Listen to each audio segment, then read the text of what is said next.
પંચાયત સમાચાર 24 માં આપનું સ્વાગત છે। દાહોદ ખાતે શ્રી રામ યાત્રા આયોજન સમિતિ દ્વારા શ્રી રામાનંદ પાર્કમાં પ્રભુ શ્રી રામજીનું ભવ્ય આગમન કરવામાં આવ્યું। દાહોદ ખાતે શ્રી રામ યાત્રા આયોજન સમિતિ દ્વારા શ્રી રામાનંદ પાર્કમાં પરમ પૂજ્ય મહામંડલેશ્વરી ગજરાટ શ્રી જગદીશદાસજી મહારાજના પાવન સાનિધ્યમાં પ્રભુ શ્રી રામજીનું ભવ્ય આગમન કરવામાં આવ્યું।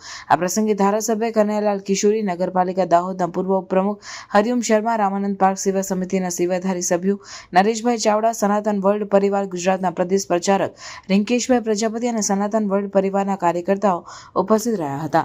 આ કાર્યક્રમમાં દાહોદના નાગરિકોએ ઉત્સાહભેર ભાગ લીધો હતો, જેમાં ભક્તિ સભા, ભજન કીર્તન અને પ્રભુ શ્રી રામજીની મહિમાનું વર્ણન કરવામાં આવ્યું હતું। આ પ્રસંગે શહેરના વિવિધ સમાજના આગેવાનો અને સંગઠનના પદાધિકારીઓએ પણ હાજરી આપી હતી, જે દર્શાવે છે કે દાહોદમાં સામાજિક અને ધાર્મિક એકતા મજબૂત છે।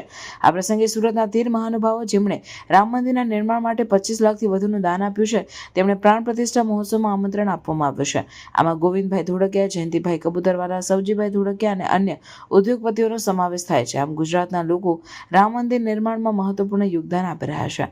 આવી ધાર્મિક ઘટનાઓ અને યોગદાન દ્વારા ગુજરાત રાજ્ય ભગવાન રામના રંગે રંગાયું છે। અમદાવાદ, સુરત અને અન્ય શહેરોમાં પણ રામનવમી અને રામ મંદિર પ્રાણ પ્રતિષ્ઠા મહોત્સવની ઉજવણી માટે વિવિધ કાર્યક્રમો યોજાઈ રહ્યા છે, જેમાં શોભાયાત્રા, ભજન કીર્તન અને દીપોત્સવનો સમાવેશ થાય છે।